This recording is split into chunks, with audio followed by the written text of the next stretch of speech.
Bonsoir et bienvenue sur KVTV. Les infos c'est maintenant et voici le sommaire. Des citoyens se plaignent de la hausse du prix du poisson sur le marché ces derniers temps. Selon les vendeuses du marché Koza, Rail en carton se négocie contre 800 000 à 1 million de francs guinéens. Les détails, c'est dans ce journal. Le coup d'État dans l'espace IDAO est devenu une épidémie. En moins de 3 ans, 5 coups d'État ont été enregistrés. Le dernier en date est celui du Niger. Notre rédaction a recueilli l'avis d'une analyse politique sur cette question. Vous les entendrez dans ce 20h. Lutte contre la drogue. Morimandiana Diakité publie son œuvre La drogue en milieu éducatif. L'auteur expose sur l'abandon de ce phénomène en milieu éducatif. C'est tout pour les titres. Les détails, c'est dans un instant. Encore une fois, bonsoir et bienvenue à la une de l'actualité. Assemblée générale ce jeudi des magistrats à la Cour d'appel de Conakry. Le rendez-vous se veut en cadre d'échange au cours des textes et des textes de loi régissant l'exercice de la profession de magistrat. Suivez le juge Mohamed Diawara, président de l'Association des magistrats de Guinée, au micro de notre reporter Amara Bangoura. Il était question de se retrouver entre magistrats, parler des valeurs, parler des textes qui régissent notre profession, parler de la situation de l'avenir de la justice guinéenne et pour un bon fonctionnement des cours et tribunaux. Suivant la résolution prise à l'Assemblée générale des magistrats, à ce jour, nous avons mis en place une commission de 9 personnes qui va réexaminer les statuts et les 10 règlements intérieurs. Et un délai de 15 jours leur a été donné. Entre magistrats, on s'est dit les 4 vérités. Ceux qui ont été suspendus, on a évoqué ces cas. Dans un climat de convivialité, on a estimé que sans le concours précieux de chaque magistrat, on ne peut pas apporter la réforme qui s'y est. Je vous le disais en titre, le prix du poisson connaît une hausse ces derniers temps sur le marché de la capitale. Dans le marché de Kozaraï, un carton de poisson se négocie entre 800 000 à 1 million de francs guinéens. Une situation qui inquiète les citoyens en cette période de transition. Notre reporter Mariam Bouibari s'est rendu au marché pour toucher du doigt cette réalité. Suivez. Si le prix des denrées de première nécessité et certains produits ne cessent de connaître une hausse exponentielle, le poisson qui était à la portée de toutes les bourses est aussi devenu très cher sur les marchés de la capitale. Le prix d'un carton de poisson varie entre 800 000 à 1 million de francs guinéens selon des vendeuses rencontrées au marché de Kozaraï. Avant, on achetait le poisson là à 400 000, 450 000, mais actuellement là, c'est cher, surtout Koutala. Le poisson qu'on appelle Kouta, c'est cher. Actuellement, c'est à 800 000, 900 000 le carton. Aujourd'hui, je suis parti. Hier, c'était à 800 000. Aujourd'hui, on a augmenté à 850. Tu as vu où on va? Vraiment, ça ne va pas. Regarde, ce n'est pas là. Moi, c'est là que je revends. Avec qu'est-ce qu'il y a ici? Mais malheureusement, aujourd'hui, je ne suis pas descendu au port aujourd'hui. Là. Mes poissons sont finis. Mais malgré moi, j'ai compté mon argent là. Ce que j'ai investi, je n'ai même pas reçu ça. Même 50 000 aujourd'hui, je n'ai pas reçu. Pour cette cliente, le prix du poisson est devenu hors de portée. Ce produit halieutique qu'elle avait l'habitude d'acheter à 10 000 francs l'unité se négocie aujourd'hui entre 25 000 à 30 000 francs guinéens. Le poisson coûte très cher en ce moment. Le petit poisson que j'avais l'habitude d'acheter à 10 000 francs guinéens est aujourd'hui vendu à 30 000 francs guinéens. Cela a augmenté ma dépense. Il faut que les autorités essayent de faire quelque chose pour diminuer le prix du poisson. En plus du poisson, certains denrées alimentaires comme l'oignon, le riz et d'autres produits de base ont aussi connu une augmentation considérable malgré l'interdiction d'exportation de certains condiments par la ministre du Commerce. Les citoyens interpellent donc le gouvernement sur cette situation afin d'alléger le panier de la ménagère. Restons toujours dans l'actualité. Une nouvelle coalition dans l'arène politique en Guinée, Alliance nationale pour le changement, c'est son nom. Les initiateurs de la dite coalition se sont fixés pour objectif de conquérir le pouvoir après la transition en cours. Morsiri Camara et Ansoubaïlo Baldé. Jusque-là, opposés à la gestion de la transition par le CNRD, ces leaders politiques sont désormais disposés à apporter leur contribution pour la réussite de cette transition. Leur objectif désormais est de participer au cadre de dialogue interguinéen, d'où la création de cette nouvelle coalition politique dénommée Alliance nationale pour le changement, ANC en abrégé. Amidou Bari, président du Parti citoyen pour la défense des intérêts collectifs, est celui qui a été porté à la tête de cette coalition. Pour nous réorganiser à mieux participer aux futures élections nationales et locales. Ça, c'est l'objectif premier. Le secondo, c'est de faciliter le retour rapide à l'ordre constitutionnel, parce que nous sommes dans une transition et le rôle d'accompagner une transition pour le retour à l'ordre constitutionnel est un devoir citoyen avant d'être patriotique. Et c'est pour cela d'ailleurs que nous sommes constitués avec des idées convergentes pour faire en sorte que nous puissions proposer autour de la table notre venue pourrait apporter quelque chose. Avec le nouvel engagement de ces formations politiques, la classe politique guinéenne se réinvente. Des invités qui ont pris part à la cérémonie de lancement de cette nouvelle coalition politique ont donné leur impression. C'est un sentiment de satisfaction. Il faut rappeler que je suis le coordinateur de la convergence des acteurs sociopolitiques engagés dans le cadre du dialogue et bientôt nos rangs vont augmenter. Et je crois que c'est des acteurs majeurs, ils viendront et ça va vraiment faciliter les choses. Ça veut dire qu'il y a de la nouvelle génération qui est en train de prendre conscience qu'il faut parler en son nom et pour son propre compte. Et c'est pourquoi je suis venu les soutenir et au même moment encourager ceux qui hésitent, qui continuent à hésiter, de faire de même. 19 partis politiques composent cette nouvelle coalition dont certains sont démissionnaires de l'ANAD, Alliance nationale pour l'alternance et la démocratie de Cellou Dalein Diallo. L'insécurité, on en parle, devient de plus en plus grandissante ces derniers temps en Guinée. Un jeune d'une trentaine a été battu à mort par les membres de sa famille à Gomboya. Les présumés coupables de ces crimes ont été mis aux arrêts grâce à la contribution des voisinages. Malgré les efforts des autorités pour mettre fin à la recrudescence des crimes, elle est loin de connaître son épilogue. Néné Oumoubaldi.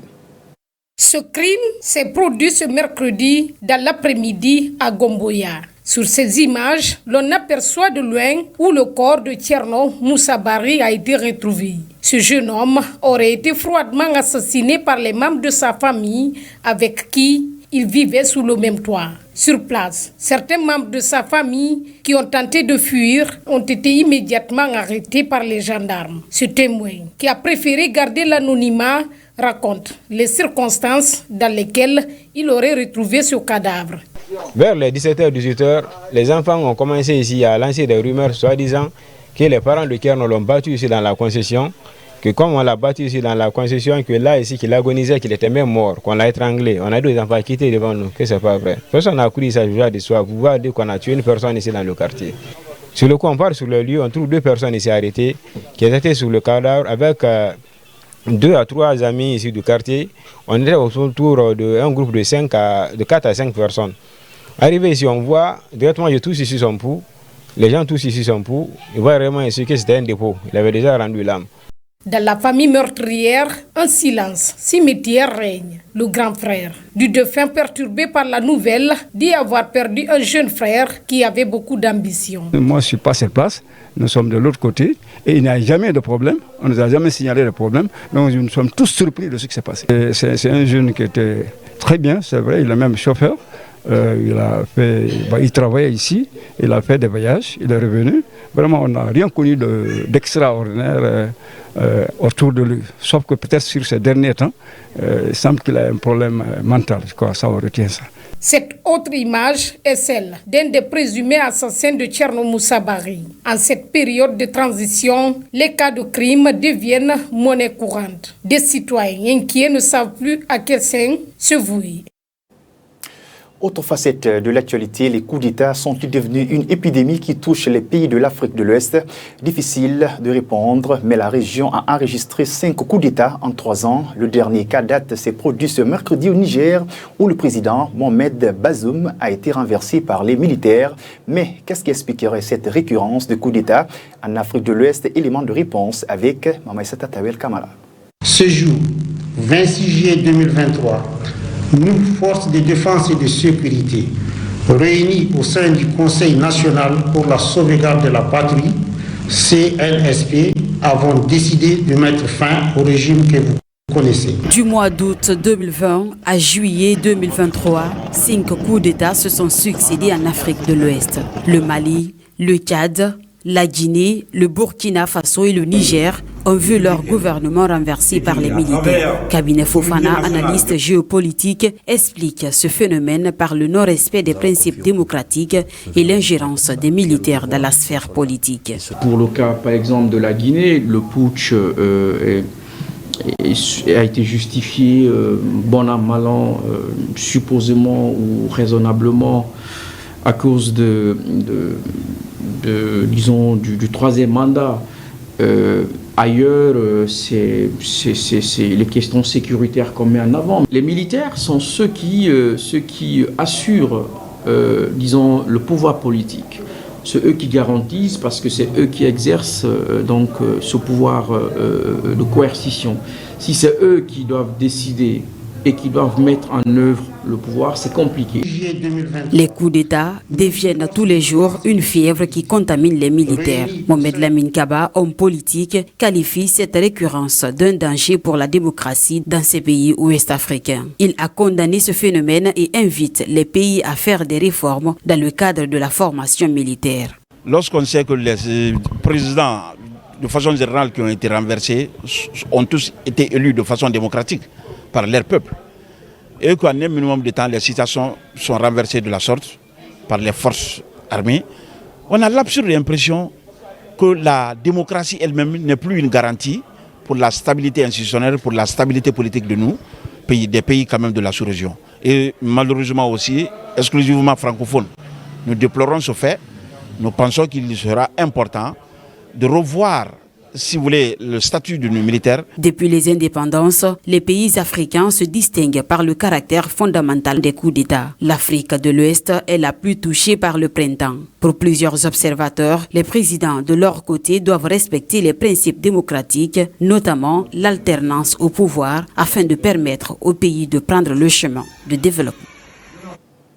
Littérature, lutte contre la drogue en milieu éducatif. Le directeur général adjoint de l'Institut itinérant de formation et de prévention intégré contre la drogue et autres conduites addictives vient de consacrer un recueil de poèmes à ce combat. C'est une œuvre intitulée « La drogue en milieu éducatif ou les chemins de la perdition ». Dr Mourimanjana Diakité expose dans cette œuvre poétique l'abandon de ce phénomène très présent dans le milieu scolaire et universitaire guinéen. Reportage Mamadou Tanouba. Mon fils, mon cher ami, mon bien-aimé, ne consomme pas la drogue. La drogue a un effet distractif temporaire, trompant et hypnotisant. La consommation de la drogue fait des ravages dans le milieu éducatif guinéen. Cette réalité a poussé le directeur général adjoint de l'Institut itinérant de formation et de prévention intégré contre la drogue et autres conduites addictives à écrire un recueil de poèmes intitulé « La drogue en milieu éducatif ou les chemins de la perdition ». Dr Mourimanjana Diakité est parti d'un constat alarmant pour interpeller la jeunesse sur les dangers liés à la consommation de la drogue. Les élèves constituent la relève. Donc l'avenir d'une nation repose sur sa jeunesse. Mais si l'intelligence ou l'esprit de cette jeunesse est détruit par la drogue, c'est-à-dire que cela hypothèque l'avenir de la nation.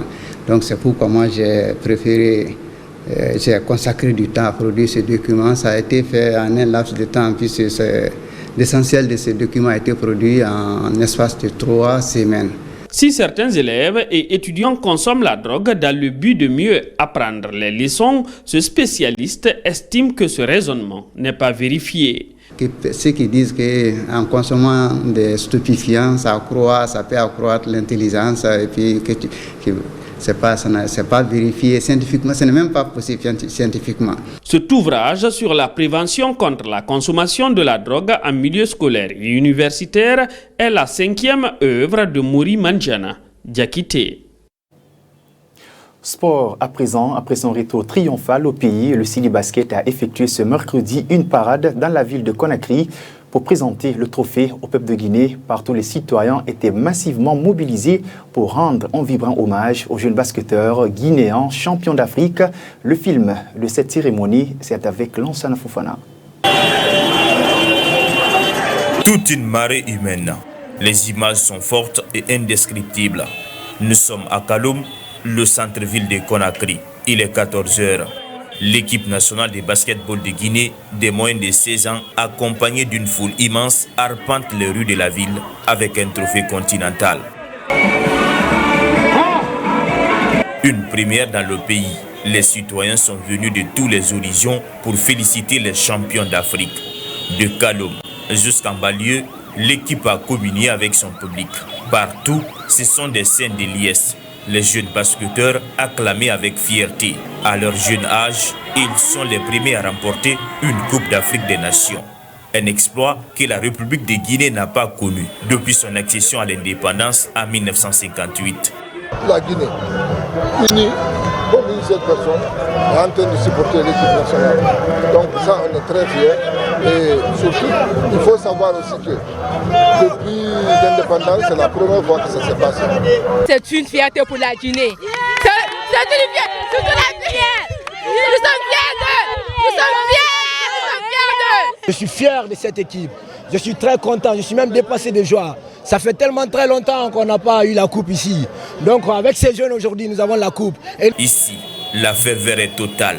Karamadi Gassama et ses coéquipiers sont célébrés par le peuple de Guinée. Une génération dorée qui écrit son nom en lettres d'or dans l'histoire du pays. Ces citoyens joyeux exhortent les autorités à accompagner et encadrer cette génération pour le bien du sport guinéen, particulièrement le basketball. On demande de l'État vraiment de s'impliquer, de nous trouver les moyens, de nous trouver des infrastructures, de s'occuper des sportifs. Ce n'est pas le football seulement. Ça, c'est une génération en or. On en a eu tant d'autres ici, mais comme vu qu'il n'y a pas de structure, moi je l'ai toujours dit, ce n'est pas des joueurs qui manquent, mais c'est la structure. Là, par exemple, on n'a pas de palais des sports, on n'a pas un endroit où jouer. Le Sili Basket a rendu une copie très propre lors de l'Afrobasket U16. 7 matchs joués, 7 victoires pour les protégés du sélectionneur Ibrahima Souri Touré.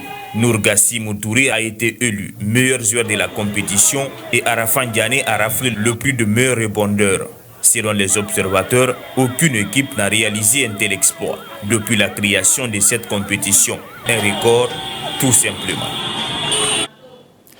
Félicitations à la Guinée. Le AFIA-FC, champion en titre de Guinée, va se mesurer au club sénégalais Génération Foot au compte des tours préliminaires de la Ligue des Champions. Le tirage au sort a eu lieu ce mardi en Égypte, dans la capitale Caire, pour la CAF.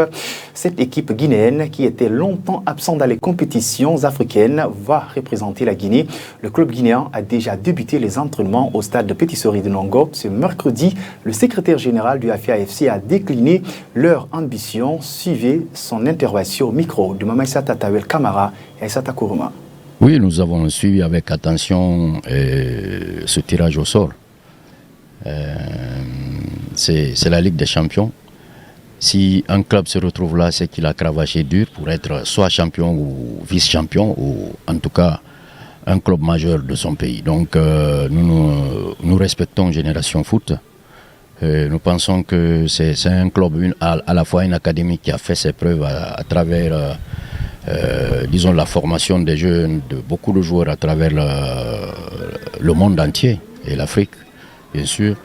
Donc c'est un club qui va vendre certainement cher sa peau, mais je dis encore une fois, et je l'ai toujours dit, nous sommes le AFIA. Je crois que le peuple de Guinée, nos fans nous attendent ici en Guinée et même au Sénégal. Donc nous ferons tout pour ne pas les décevoir en essayant de passer ce cap-là, parce que je pense que nous avons les possibilités vraiment de passer ce cap et partir au deuxième tour. C'est la fin de cette édition d'information. À toutes et tous, merci pour la confiance que vous nous accordez pour vous informer et au revoir.